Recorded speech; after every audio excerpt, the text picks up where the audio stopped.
অনেকেই আছে তারা ওলামায়ে কেরামের ব্যবসাকে দুই চোখে দেখতে পারে না, তাদের গায়ের ভিতরে জ্বালা তৈরি হয়। এবং বহুত ওলামায়ে কেরামও আছে যে তাদের সন্তানেরা বা তাদের ছাত্ররা তারা যদি ব্যবসার লাইনে আসে তারা দুই চোখে দেখতে পারে না।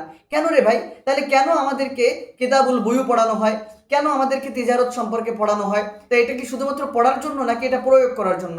যদি প্রয়োগ করার জন্যই হয় তাহলে আমি কেন প্রয়োগ করব না? আমি কি শুধু মানুষকে জানিয়েই তাকে এই পথে আনবো, নাকি নিজে আমি করে তাকে সৎ ব্যবসাটা শিখাবো? ওলামায়ে কেরাম যদি সৎ ব্যবসা করে অন্যকে শেখায় সেটা মানুষ ভালো শিখবে, নাকি শুধুমাত্র কিতাবের পড়া অন্যকে শিখাইলে সেটা ভালো শিখবে? তাহলে ওলামায়ে কেরাম কি ব্যবসা বাণিজ্যে আসার প্রয়োজন নাই? অবশ্যই ব্যবসা বাণিজ্যের আসার প্রয়োজন আছে।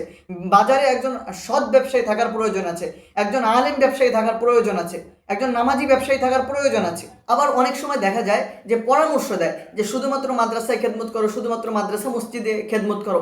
আচ্ছা, মাদ্রাসা মসজিদে খেদমত করো, খেদমতের অর্থটা কি? আপনি আমাকে বলেন খেদমতের অর্থ কি? খেদমতের অর্থ আমি ফ্রি করব, খেদমতের জন্য আমি টাকা নেবো কেন? তাহলে আমার পরিবার চলার জন্য আমি মাদ্রাসা থেকে টাকা নিচ্ছি, হ্যাঁ এটা ফাইন, অবশ্যই মাদ্রাসা থেকে আমার পরিবার চলার জন্য আমি অর্থ নিতে পারি। তাহলে আমার যদি মাদ্রাসা মসজিদে অথবা মসজিদে খেদমত করার পাশাপাশি আমার অর্থ উপার্জনের জন্য যদি কোনো একটা সুষ্ঠু ব্যবস্থা থাকে, যদি কোনো ব্যবসা থাকে, হালাল ব্যবসা যদি কেউ করে, তাহলে এখানে দোষের কি আছে? একজন সন্তান, একজন আলেম যদি এটা করে আমি তাকে সহযোগিতা করব, আমি তাকে হেল্প করব, যেভাবে সহযোগিতা করার দরকার সহযোগিতা করব। আমি তাকে বাধা কেন দিব? আমি তাকে মাদ্রাসাও খেদমত করতে বলবো, মসজিদেও খেদমত করতে বলবো, আমি তাকে ব্যবসাও সহযোগিতা করব। আমি ফারেক হওয়ার পর থেকেই আমি একটা মসজিদে খেদমত করি এবং আমার মাদ্রাসা শিক্ষা প্রতিষ্ঠান আছে, মাদ্রাসায় কোরআন শেখে ছাত্ররা, সেখানে দিনই খেদমতের পরিবেশ আছে। আবার পাশাপাশি আমি ব্যবসা বাণিজ্য করতেছি। আমার কাছে বহু ভাইয়েরা এসে আমি নিজে গিয়ে তাদেরকে সহযোগিতা করে ঢাকায় গিয়ে পাইকারি দোকানে গিয়ে পাইকারি ব্যবসা আমি তাদেরকে দেখিয়ে তাদেরকে দোকান যতদূর সম্ভব আমি তাকে সহযোগিতা করেছি। আপনার যদি ব্যবসা বাণিজ্যে কোনো সহযোগিতা লাগে আপনি আমাকে বলবেন, আমার সাধ্য অনুযায়ী সর্বোচ্চ সহযোগিতা আমি আপনাকে করব। যারা সহযোগিতা করে না আপনি তাদের থেকে ডিমোটিভেটেড হবেন না। সহযোগিতা যারা করে তাদেরকে আপনি খুঁজে বের করেন, আপনি আসেন, আপনি আমার কাছেই আসতে হবে এরকম কোনো কথা না। আপনি যার কাছে পারেন, যে সমস্ত ওলামায়ে কেরামরা ব্যবসায় আছেন তাদের কাছ থেকে আপনি পরামর্শ নেন, তাদের কাছ থেকে আপনি যেভাবে জানা দরকার জানেন, ব্যবসা শেখেন, ব্যবসা দেখেন, ব্যবসা বুঝেন, তারপরে ব্যবসা করেন। এরপরে পাশাপাশি একটা খেদমতও আপনি করেন।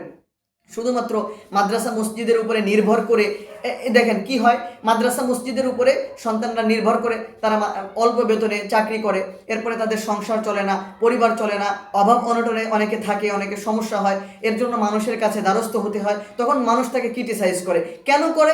কারণ একজন ইমাম সাহেবকে যদি ছোট করে তাহলে সে কোনো ব্যক্তিকে ছোট করলো না, বরং সে ইমামকে ছোট করলো।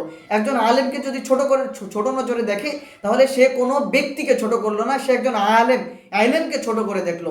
এবং এলেমকে ছোট করে দেখা কত বড় গুনাহ, কত বড় কুফরি কাজ, এটা একজন আলেমকে বোঝানো লাগে না। সুতরাং আপনি আসলে একজন ছাত্রকে, একজন আলেমকে ব্যবসা বাণিজ্য থেকে, একজন উপার্জন থেকে আপনি ফিরায় রাখতেছেন, মানে আপনি এলেমকে ছোট করে দেখার একটা পথ আপনি তৈরি করে দিচ্ছেন।